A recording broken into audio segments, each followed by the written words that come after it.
Dans la petite ville de Montclair, une vieille maison abandonnée se dressait à l'écart, entourée de légendes et de mystères.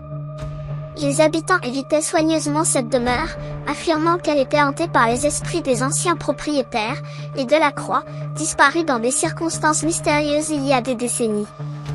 Un groupe d'amis, passionnés par le paranormal, décida de relever le défi et d'explorer la maison. Ils étaient équipés de caméras, de détecteurs de mouvement et de tout le matériel nécessaire pour une véritable chasse aux fantômes.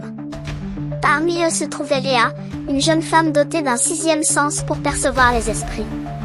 La nuit tombée, ils pénétrèrent dans la maison, l'air chargé d'une tension palpable. Les planchers craquaient sous leurs pas, et une odeur de moisi flottait dans l'air.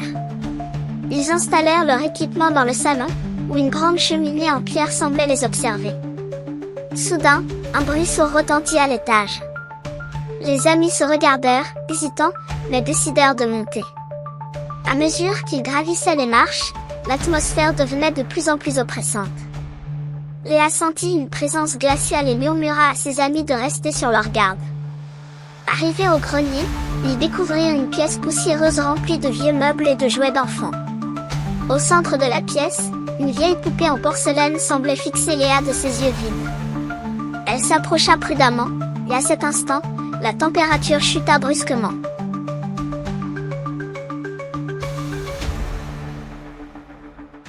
Un murmure s'éleva, à peine audible, mais suffisamment clair pour glacer le sang. « Partez! Vous n'êtes pas les bienvenus ici !» Léa sentit une main invisible lui effleurer le bras, et elle recula, terrifiée. Les détecteurs de mouvement s'affolèrent, et les caméras capturèrent des orbes lumineux flottant dans l'air. Les amis comprirent qu'ils n'étaient pas seuls. Une silhouette éthérée apparut soudainement, flottant au-dessus du sol.